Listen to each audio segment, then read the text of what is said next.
timid Australian wildlife at its best.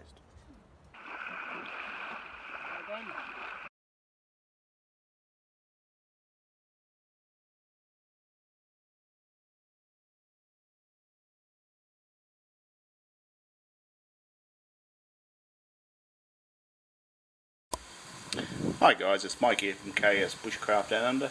Hope you're all keeping safe during this pandemic.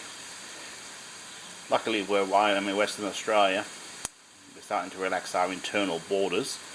So I could have gone away this weekend down into our southern section of WA, but unfortunately we're having a once in a 10-year storm coming on Sunday.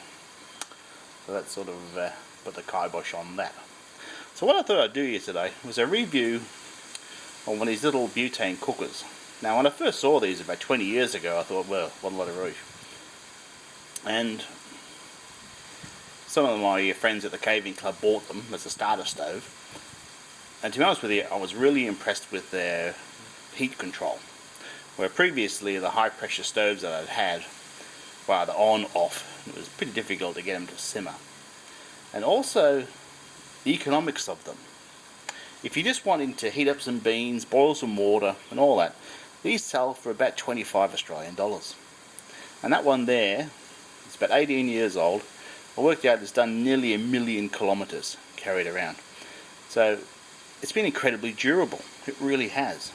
Now, a 4-pack of these butane cylinders, and they are just straight butane by the way, so their performance isn't great in really cold weather, especially when the tank capacity starts to go down.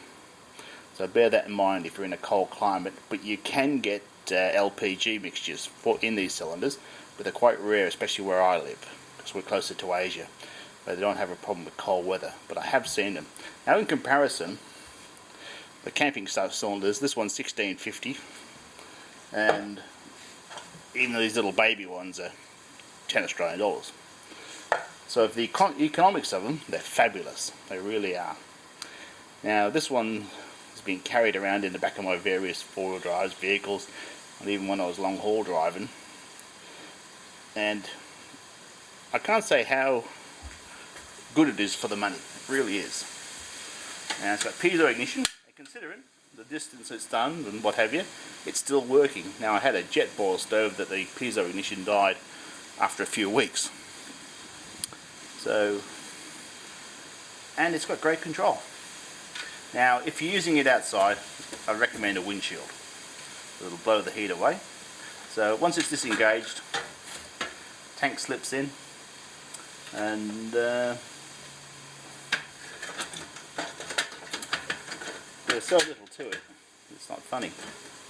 So as long as you've lined up that slot, everything's lined up, locks in, woof, it's away.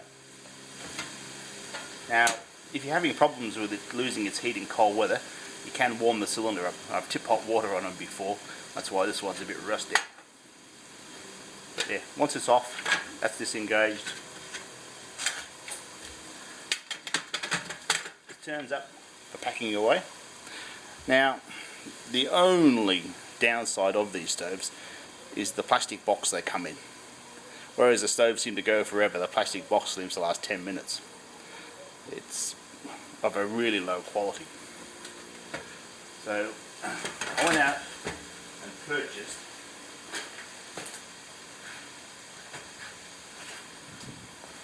a zip-up bag for mine. So this one has a carpeted sleeve for your gas cylinders, and great quality zips. It's made in Australia by a company called Drifter. I've got a few of their bags and bits and pieces, and this kitchen's actually made by Drifter, and it makes it so much better for carrying it around and what have you.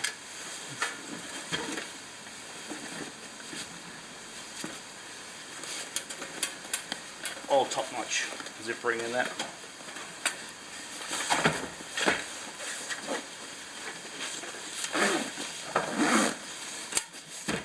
So a great addition. But when people ask me what stove would I buy if I'm just starting out or I want something simple, I can't help but recommend these little butane stoves. I really can't. Anyway guys, that's all for today. Keep safe out there. We'll see you next time.